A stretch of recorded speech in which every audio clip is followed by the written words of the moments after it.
നമസ്കാരം. പടിഞ്ഞാറൻ ആഫ്രിക്കൻ രാജ്യമായ മാലിയിലെ കോബ്രിയിൽ നിന്ന് 5 ഇന്ത്യക്കാരെ തട്ടിക്കൊണ്ടുപോയി. മാലിയിൽ വൈദ്യുതീകരണ മേഖലയിൽ പ്രവർത്തിക്കുന്ന സ്ഥാപനത്തിലെ ജീവനക്കാരായ 5 ഇന്ത്യക്കാരെയാണ് തോക്കിൻ മുനയിൽ തട്ടിക്കൊണ്ടുപോയത്. ഇവർ ജോലി ചെയ്തിരുന്ന കമ്പനിയും സുരക്ഷാ അധികൃതരും തട്ടിക്കൊണ്ടുപോകൽ സ്ഥിരീകരിച്ചു. വ്യാഴാഴ്ചയാണ് ആയുധധാരികളായ സംഘം ഇന്ത്യക്കാരെ തട്ടിക്കൊണ്ടുപോയത്. സായുധ തീവ്രവാദ ജിഹാദി സംഘമാണ് സംഭവത്തിന് പിന്നിലെന്നാണ് പുറത്തുവരുന്ന വിവരം. സംഭവത്തിന് പിന്നാലെ സ്ഥാപനത്തിലെ മറ്റ് ഇന്ത്യക്കാരെ ഇവിടെ നിന്ന് ബാംകോയിലേക്ക് മാറ്റി. എന്നാൽ തട്ടിക്കൊണ്ടുപോകലിന്റെ ഉത്തരവാദിത്തം ആരും ഏറ്റെടുത്തിട്ടില്ല. നിലവിൽ സൈന്യമാണ് മാലിയിൽ ഭരണം നിയന്ത്രിക്കുന്നത്.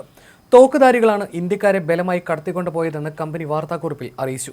ക്രിമിനൽ സംഘങ്ങളും അൽഖ്വയ്ദയുമായി ബന്ധമുള്ള ജിഹാദി വിഭാഗങ്ങളും തമ്മിൽ ഏറ്റുമുട്ടൽ പശ്ചിമ ആഫ്രിക്കൻ രാജ്യമായ മാലിയിൽ പതിവായ സാഹചര്യമാണ് നിലവിലുള്ളത്.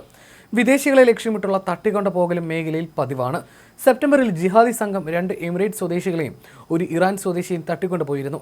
$50 ദശലക്ഷം കൈമാറിയാണ് ഇവരെ വിട്ടയച്ചത്. സാമ്പത്തിക പ്രതിസന്ധി മാലിയിലെ സുരക്ഷാ സാഹചര്യം കൂടുതൽ വഷളാക്കിയ സാഹചര്യമാണുള്ളത്. പ്രദേശത്തെ വൈദ്യുതീകരണ പ്രോജക്റ്റിനായി എത്തിയ തൊഴിലാളികളാണ് ബന്ദികളാക്കപ്പെട്ടവർ. സംഭവം കമ്പനി സ്ഥിരീകരിച്ചതിന് പിന്നാലെ പ്രദേശത്തുള്ള മറ്റ് ഇന്ത്യൻ പൗരന്മാരെ സുരക്ഷിതമായ സ്ഥാനങ്ങളിലേക്ക് മാറ്റുകയായിരുന്നു. മാലിയിൽ സൈനിക ഭരണകൂടമാണ് 2021 മുതൽ അധികാരത്തിലുള്ളത്. രൂക്ഷമായ ആഭ്യന്തര സംഘർഷത്തിന് കാരണം അൽഖ്വയ്ദയും ഇസ്ലാമിക് സ്റ്റേറ്റ് അനുഭാവികളായ തീവ്രവാദി സംഘടനകളാണെന്നും സൈന്യം ആരോപിക്കുന്നു. വിദേശികളെ തട്ടിക്കൊണ്ടുപോകുന്നതും അവരെ വെച്ച് വിലപേശുന്നതും 2012 മുതൽ മാലിയിൽ പതിവാണ്. സെപ്റ്റംബറിൽ 2 എമിറാത്തി പൗരന്മാരെയും ഒരു ഇറാൻ പൗരനെയും തീവ്രവാദി സംഘടനകൾ തട്ടിക്കൊണ്ടുപോയി. $50 മില്യൺ മോചനദ്രവ്യമായി നൽകിയതിനെ തുടർന്നാണ് ഇവരെ വിട്ടയച്ചത്. ജനുവരിയിൽ തട്ടിക്കൊണ്ടുപോയ മൊറോക്കൻ ട്രക്ക് ഡ്രൈവറെ വൻതുക മോചനദ്രവ്യമായി ഈടാക്കിയ ശേഷം ഓഗസ്റ്റിലാണ് IS സംഘം വിട്ടയച്ചത്. ആഗോള ഭീകര സംഘടനയായ അൽഖ്വയ്ദ തങ്ങളുടെ 4 പതിറ്റാണ്ട് നീണ്ട ചരിത്രത്തിൽ വീണ്ടും ഒരു രാജ്യത്തിന്റെ അധികാരം പിടിക്കുന്നതിന്റെ തൊട്ടടുത്താണ്. അതിനാൽ തന്നെ മാലിയിൽ ഇനി എന്തും സംഭവിക്കാമെന്ന അവസ്ഥയാണ്. മാലിയിൽ ഇസ്ലാമിസ്റ്റ് തീവ്രവാദികൾ ഏർപ്പെടുത്തിയ ഇന്ധന ഉപരോധം രൂക്ഷമായതോടെ തങ്ങളുടെ പൗരന്മാരോട് രാജ്യം എത്രയും പെട്ടെന്ന് വിട്ടുപോകാൻ ഫ്രാൻസ് നിർദ്ദേശം നൽകിയത് പ്രതിസന്ധിയുടെ ആഴം വ്യക്തമാക്കുകയാണ്. വാണിജ്യ വിമാനങ്ങൾ ലഭ്യമാകുന്നിടത്തോളം അവ ഉപയോഗിക്കാനും കരമാർഗമുള്ള യാത്ര ഒഴിവാക്കാനും ഫ്രഞ്ച് വിദേശകാര്യ മന്ത്രാലയം ആവശ്യപ്പെട്ടു.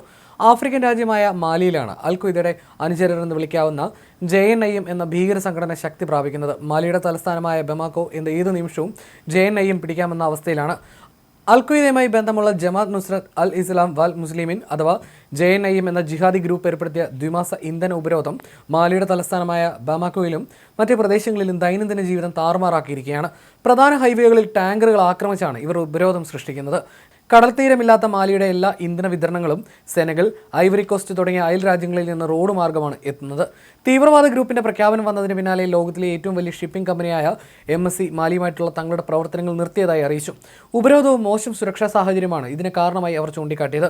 കഴിഞ്ഞ മാസം ഇന്ധനക്ഷാമം വൈദ്യുതി വിതരണത്തെ ബാധിക്കുകയും രാജ്യത്തെ മൊത്തം സുരക്ഷാ സാഹചര്യം പ്രവചനാതീതമായി തടസ്സപ്പെടുത്താൻ സാധ്യതയുണ്ടെന്നും ചൂണ്ടിക്കാട്ടി അത്യാവശ്യമില്ലാത്ത നയതന്ത്ര ഉദ്യോഗസ്ഥരെയും കുടുംബാംഗങ്ങളെയും മാലിയിൽ നിന്ന് പിൻവലിക്കുന്നതായി അമേരിക്കൻ എംബസി പ്രഖ്യാപിച്ചിരുന്നു.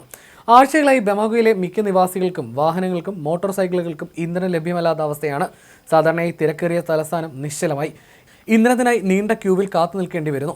ജീവനക്കാർക്ക് യാത്ര ചെയ്യാൻ സാധിക്കാത്തതിനാൽ മാലിയിലെ സ്കൂളുകൾ അടച്ചുപൂട്ടുകയും നവംബർ 9 വരെ അടച്ചിടുകയും ചെയ്യുമെന്നും അറിയിച്ചു. വൈദ്യുതി മുടക്കവും രൂക്ഷമായി.